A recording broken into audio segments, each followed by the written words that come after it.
ndiringira ibyo uvuga, wamviriye amaraso, ubu ndicuza cyane, mbambanywe n'umukiza, mwami ndakwizigira, mukiza wanjye mwiza, ndicuza imbere yawe,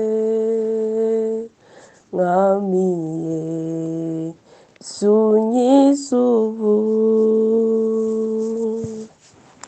Amen, amena. Imana ishimwe cyane kandi ihabwe icyubahiro.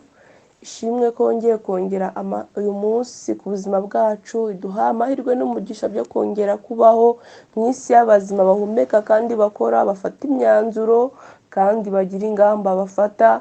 Imana ibishimirwe n'ukuri kandi ibiherwe icyubahiro. Ndabaramukije bavandimwe aho muherereye hose, ese mwaramutse neza? Imana ishimwe ko mwaramutse. Ushaka ko uramutse urwaye cyangwa se ufite ibibazo, uri mu ntambara, uri mu bikugoye, ariko ikintu gikomeye cyane Imana ikongeye n'ubuzima, kuko ubu buzima nibwo fondasiyo y'indi myanzuro yose ushobora gufata uyu munsi. Iyo uza kuba wasinzire nka bari abaturanyi bawe cyangwa ziriya nshuti zawe cyangwa bari abumvishe bose bagiye babura ubuzima muri iri joro, byari kuba birangiye, nta yindi migambi, nta bindi bitekerezo, ntaki aho wagendeye nyine niho ari kuba ugendeye. Ariko uyu munsi kuba Imana ikongera amahirwe yo kubaho, bisobanuye yuko ushobora kwiyegurira Imana bigakunda, ushobora kwihana ukava mu ntege nke zawe ukakira imbaraga z'Imana bigakunda, bisobanuye ko ushobora kuba wagira ingamba runaka ufatira ubugingo bwawe bigashoboka. Rero ubwo Imana duha amahirwe yo kubaho, ntabwo yatwongeye ngo twongere dukore bya bindi, ngo dusubire muri ka kazi k'ingutu, dusubire muri ya mirimo itugoye kandi dutegereje. Biriya rwose uramutse upfuye akazi kakomeza nk'uko wagasanze, wanagasiga abandi bakagakomeza. Rero hangana n'ikibazo cy'ubugingo bwawe, hangana n'ikibazo cyo gukiranuka, hangana n'ikibazo cyo kwiyegurira Imana, kuko icyo cyo nta muntu uzakigukorera. Ibindi bye bazakomeza babikore, ariko icyo kwihana nta wakigukorera, nta n'uwagusabira. Buri muntu wese azabazwa iby'ubugingo bwe.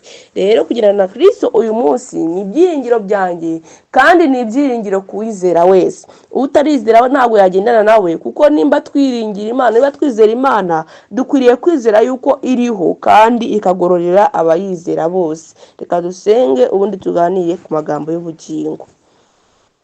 Data mwiza, turagushimye, tugushimiye urukundo rwawe, tugushimiye impuhwe zawe, tugushimiye kugira neza kwawe kutagira icyo guheraho kuri twebwe, ni ukuri izina ryo rihabwa icyubahiro. Tugushimiye yuko twongeye amahirwe yo kubaho, si ubutungane twari dufite, si ugukundwakaza twari dufite imbere yawe, ahubwo Nyagasani twe turi abanyantege nke, ibyacu no gukorwa n'isoni, ibyacu Nyagasani nibyo gutera impungenge, ariko utugiriye neza, uradukunze tutabikwiriye, utugiriye ubuntu, utwemereye kongera kubaho hagati mu ntambara, hagati mu ngorane, hagati mu byo Satani yakoraga byose kugira ngo aduhitane, ariko utuhaye amahirwe yo kongera kubaho. Izina rye rihabwa icyubahiro. Ndakwinginze ngo njye n'uyu muvandimwe uturinde gupfusha ubusa aya mahirwe yandi duhawe, ahubwo tuyakoreshe nk'aho ariyo ya nyuma, kuko ntabwo ahora mu ntoki nawe uyahorana. Dushoboze Nyagasani, uyu muntu ugifite agatima ko kwifuza kwiyegurira Imana, mushoboze. Abifuza kuva muri nyine bagahabwa imbaraga, turengere. Reka twese tukubonereho umugisha muri uyu munsi, udukize kandi tubere umutabazi. Nibigenda gutyo izina rye rihabwa icyubahiro. Amagambo tugiye kwiga uyakoreshe uhindura imitima yacu, kandi uyitera inzara n'inyota byo kugusanga. Nibyo ngusabye mu izina rya Yesu Kristo, amen. Amen. Reka dusome amagambo ari mu gitabo cy'Itangiriro ku gice cya 3 ku murongo waho wa 2.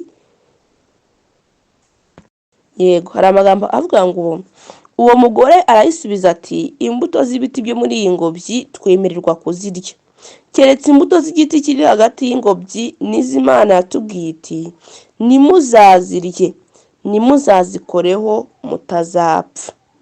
Iyo nzoka ibwira umugore iti, gupfa ntimuzapfa, kuko Imana izi yuko ku munsi mwaziriyeho amaso yanyu azahweza mugahindurwa nk'Imana mukamenya icyiza n'ikibi. Iki ni ikiganiro cyari kiri kubera hagati y'umukurambere wacu, hagati y'ababyeyi bacu ba mbere muri Edeni, cyari kiri kubera hagati ya Eva ndetse n'inzoka yari hihanzwemo n'umushukanyi Satani. Eva yatura ukwizera kwe aravuga ati rwose ku kibazo umajije imbuto z'ibiti byo muri ngobyi twemererwa kuzirya, keretse imbuto z'igiti kiri hagati y'ingobyi n'iz'Imana yatubwiye iti ntimuzazirye ntimuzazikoreho mutazapfa.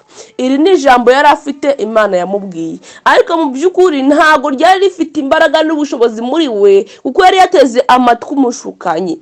Yarivuga nk'ikintu cyoroheje, niyo mpamvu yumviye inama z'umushukanyi. Niyo mpamvu umushukanyi yamubwiye ngo iyo nzoka itibwira uwo mugore iti reka gupfa nimuzigera mupfa. Imana yarababeshye, ibyo bintu ntago ari iby'ukuri, ahubwo kuko Imana izi yuko ku munsi mwaziriyeho amaso yanyu azahweza muhindurwe nk'Imana mubashe kumenya icyiza n'ikibi. Satani ni umushukanyi kandi ni umuriganya, ariko amagambo ari mu kugana Yesu niyo aduha ibyiringiro ngo abantu basengana umwete ngo nibo baba biteguye kubona ibishuko umwanzi adutega bibonwa n'abasengana umwete gusa, n'abahora bari maso kandi basenga. Eva yari yaguye mu gatego gakomeye cyane ko gutandukana n'umugabo we, maze atangira gutega amatwi umushukanyi, atangira kumvira inama zirimo kwikuza no kwishira hejuru. Byarangiye rega ngo icyo giti ngabonye gifite imbuto nziza, ubundi ngararya ashira n'umugabo wiwe basangira kutumvira.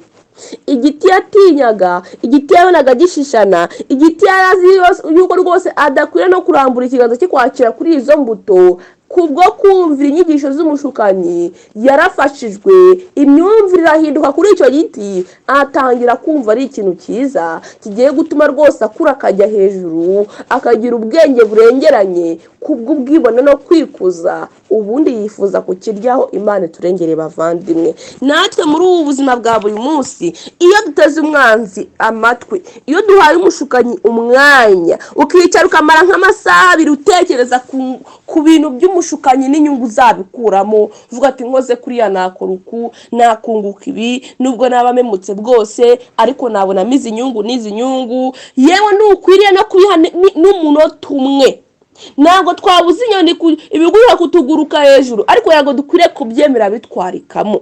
Ibitekerezo by'umushukanyi nawe ukwiriye kubyemera byarika mu bitekerezo byawe. Niwumva binaje ubukure guta wirukana ugatokesha mu izina rya Yesu, ukavuga ati niyo bitinjiye mu izina rya Yesu nibisubireyo. Nyeneye ikintu cyankuza, nyeneye ikintu cyampindura, nyeneye ikintu cyangeza ku rugero rwo gusa na Yesu. Ariko ibyo bintu n'ubundi ntabwo uzabishobora ukiri icumbi rya Satani, ukiri icumbi ry'abadayimoni n'ibintu byanduye byose. None se ni gute utabibona igihe utariyegura Kristo buri Babuloni? Kubera yuko nyine ibi ni byiza bikorerwa muri wowe. Bumwe uvuga neza ubundi ukavuga nabi, ubundi witwara neza ubundi kwitwara nabi, bumwe ugaragaza ko ushaka Imana ubundi inyota ikabura, mbese ngo umunyabyaha ameze nk'inyanja izikuka. Iyo yacayutse ubona ibintu ari sawa, ariko iyo yazikutse reka ntiwamwegera, yagutuka, yagushira ku mugaragaro, yakugaragariza uburakari, yakwanga, yakugira ate. Ariko iyo habaye itangiriro ry'umunezero, itangiriro ry'ubukristo mu muntu, abakwiye kurwana intambara nziza yo kwirinda ikibi n'igisa nacyo. Iryo tangiriro rero riboneka igihe umuntu abaye ubyaha bye agatsindishirizwa